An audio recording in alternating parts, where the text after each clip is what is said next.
দর্শক, জামাত এনসিপি জোটটা কি শেষ পর্যন্ত ভেঙে যেতে পারে? সেরকম সম্ভাবনা কি আপনি দেখেন, কিংবা সেরকম সম্ভাবনা দেখার কিংবা ভাবার কোনো বাস্তবতা কি আছে? আমার ব্যক্তিগতভাবে মনে হয় না যে এই জোট ভাঙবে, কারণ আমার ব্যক্তিগতভাবে মনে হয় যে এই দুটো দল আদর্শগতভাবেই এক জায়গায় হয়েছে।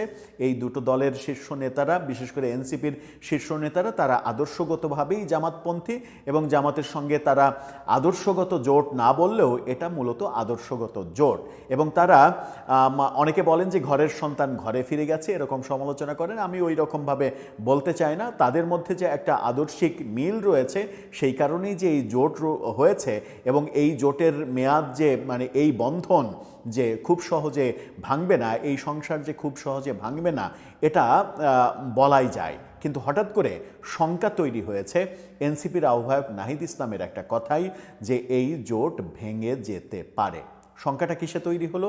শঙ্কাটা সাম্প্রতিক সময়ে জামাতের নারী ভিত্তিক, নারী বিষয়ে যে ইস্যুগুলো তৈরি হয়েছে, নারী বিষয়ে জামাতের যে মনোভাব, জামাতের যে বক্তব্য, নারী নেতৃত্ব নিয়ে জামাতের যে বক্তব্য, যে রাজনৈতিক অবস্থান, সেটা নিয়ে এনসিপির মধ্যে টানাপোড়েন শুরু হয়েছে।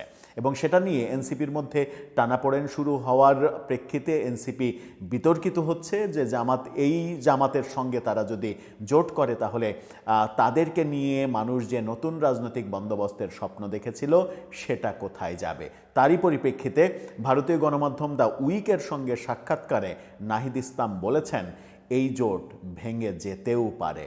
ব্যাপারটা কিন্তু বড় আশঙ্কার ব্যাপার, যখন নির্বাচনের আর মাত্র 1 সপ্তাহ বাকি। চলুন উইকের সঙ্গে সাক্ষাৎকারে তিনি কি বললেন সেটা একটু বিশ্লেষণ করে দেখি এই ভিডিওতে। থাকবেন পলিটিক্স টিভির নিয়মিত। দর্শক, বলছিলাম জামাতের সঙ্গে এনসিপির জোট ভেঙে যেতে পারে, এরকম একটা ভয়াবহ মন্তব্য দ্য উইকে করেছেন নাহিদ ইসলাম। দ্য উইককে উদ্ধৃত করে ইন্ডিপেন্ডেন্ট টেলিভিশন যেটা বলছে, ইন্ডিপেন্ডেন্ট টেলিভিশনের শিরোনামটা দেখলেই বুঝতে পারবেন, উইকের শিরোনামে যাওয়া লাগবে না। ইন্ডিপেন্ডেন্ট টেলিভিশন বলছে, নারী অধিকার নিয়ে আপোষ হলে জামাতের সঙ্গে জোট টিকবে না।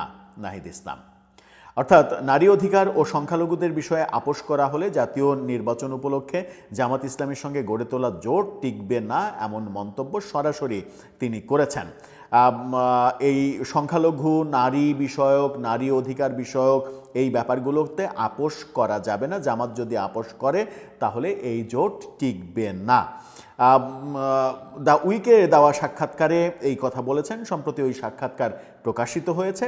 নাহিদ ইসলামকে প্রশ্ন করা হয়েছে, উইকের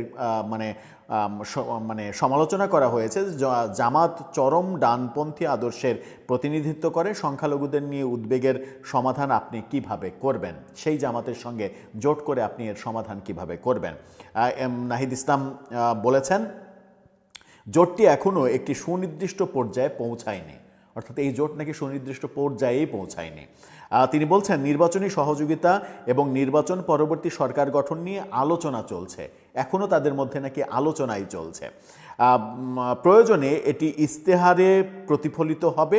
বর্তমানে আমাদের পৃথক ইস্তেহার রয়েছে, তাদেরও পৃথক ইস্তেহার রয়েছে, জামাতও আজকে পৃথক ইস্তেহার ঘোষণা করেছে। সেখানে একটা মিল আমরা দেখেছি, সেটা হচ্ছে দুই দলই তরুণদের সামরিক প্রশিক্ষণ দেবে। তার মানে হচ্ছে যে বাংলাদেশ জাতিকে একটা যুদ্ধবাদ জাতি হিসেবে তৈরি করার দুই দলেরই খায়েশ রয়েছে। এই খায়েশটা অবশ্য তৈরি হয়েছে জামাতের সম্ভবত আসিফ মাহমুদ সজীব ভুঁইয়ার মাথা থেকে, মস্তিষ্ক প্রসূত ব্যাপারটা জামাতও ওন করেছে। নাহিদ বলেছেন, জামাত আগের অবস্থান থেকে উল্লেখযোগ্যভাবে সরে এসেছে এবং বলেছে তারা পুরনো মূল আদর্শের উপরে ভিত্তি করে সরকার গঠন করবে না। অর্থাৎ জামাত নিজেদেরকে পরিবর্তন করেছে, এটা নাহিদ বিশ্বাস করেন। তারা অন্তর্ভুক্তি এবং এমনকি একটি জাতীয় সরকার সম্পর্কেও কথা বলছে।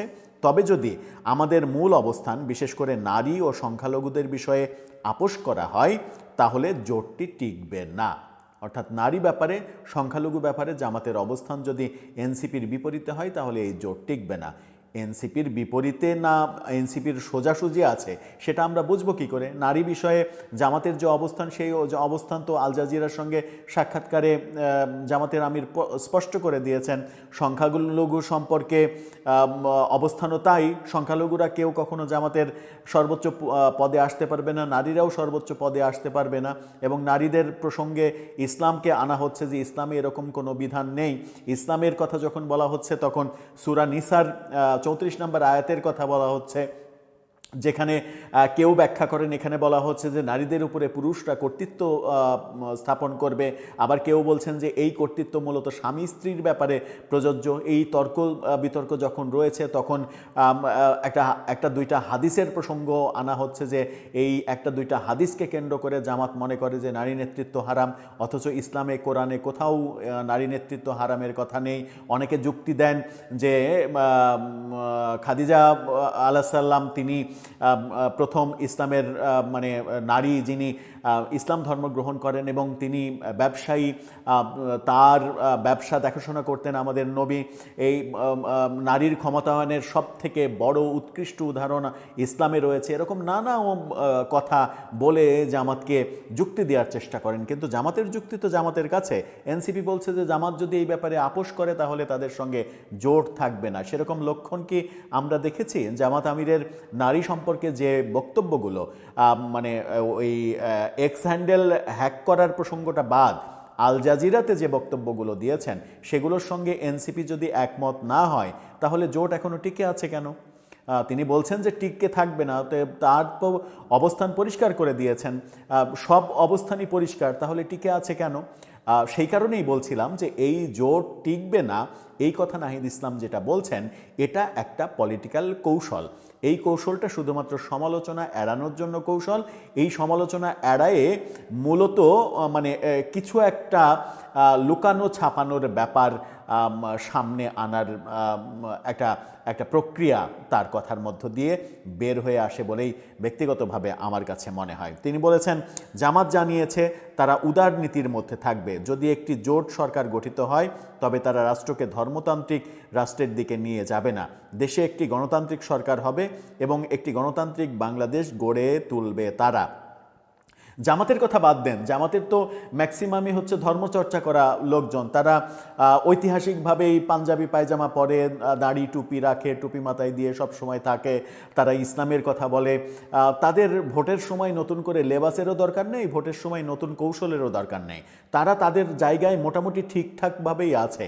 কিন্তু আপনারা এনসিপি হঠাৎ করে এই যে ভোটের মৌসুমে ভোট আসাতে আপনি নাহিদ ইসলাম থেকে শুরু করে সব নেতারা টুপি মাথায় দিয়ে পাঞ্জাবি টাঞ্জাবি পরে এই যে একটা নতুন করে লেবাস ধরা, ধর্মীয় লেবাস ধরে বোঝানো যে আমি কত বড় মুসলমান, এটার মাধ্যমে কি সংখ্যালঘুদের কাছে একটা ব্যাড মেসেজ যায় না যে আপনারা শুধুমাত্র একটা ধর্মের মানুষ হিসেবে নিজেদেরকে উপস্থাপন করতে চান? সেখানে আবার বলছেন যে জামাতের অবস্থান যদি নারী এবং সংখ্যালঘু বিষয়ে আমাদের দৃষ্টিভঙ্গির বাইরে যায় তাহলে জোট টিকবে না। এই ব্যাপারগুলো আমার মনে হয় যে রাজনৈতিক অভিনয়, আর রাজনৈতিক অভিনয় বেশি দিন টেকে না। খুবই ইন্টারেস্টিং একটা কথা বলেছেন তিনি যে 30টা আসনে নির্বাচন করছেন। সেখানে তাকে প্রশ্ন করা হয়েছিল যে কতগুলো আসনে তিনি জিতবেন কিংবা জেতার সম্ভাবনা রয়েছে। তিনি বলছেন যে আমরা নতুন দল, আমাদের রাজনীতি করার কোনো অভিজ্ঞতা নেই, নির্বাচন করার অভিজ্ঞতা নেই, সুতরাং আমরা নিশ্চয়তা দিতে পারছি না যে কতগুলো আসনে জিতব। তবে আমাদের প্রত্যাশা আমরা এবং আমাদের জোট একটা ভালো রেজাল্ট করব। এবং সবথেকে মজার কথা, অনেক বড় সাক্ষাৎকার, সব কথা আলোচনা করে সময় নষ্ট করতে চায় না। মোদ্দা কথা হচ্ছে নাহিদের এই সাক্ষাৎকারে জোট ছাড়ার ইঙ্গিতের পাশাপাশি আমার যদিও মনে হয় যে জোট ছাড়ার এই কথাটা এটা শুধুমাত্র সমালোচনাকে পাশ কাটানোর জন্য, আদতে জোট ছাড়ার কোনো সম্ভাবনা থাকতেই পারে না। তবে একটা কথা তার ইয়েতে মনে হয়েছে যে তার কথাতে আত্মবিশ্বাসের অভাব মনে হয়েছে তাদের জোটের আগামী নির্বাচনে ফলাফল কেন্দ্রিক। তিনি বলেছেন যে তারা আশা করছেন যে ভালো ফলাফল করবেন, কিন্তু তিনি বলেননি যে তিনি আশা করছেন যে তারাই জিতবেন, জিতে রাষ্ট্র ক্ষমতায় যাবেন এবং সরকার গঠন করবেন।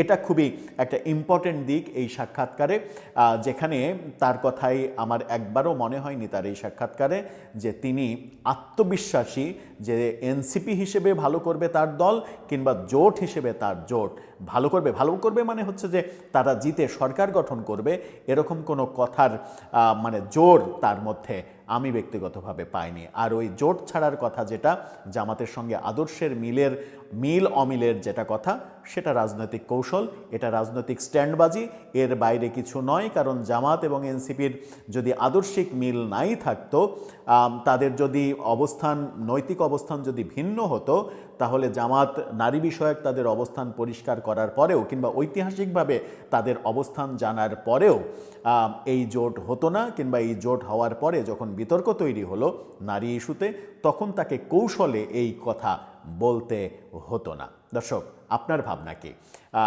আলাদা হলে কিংবা মিলে গেলে জানিয়ে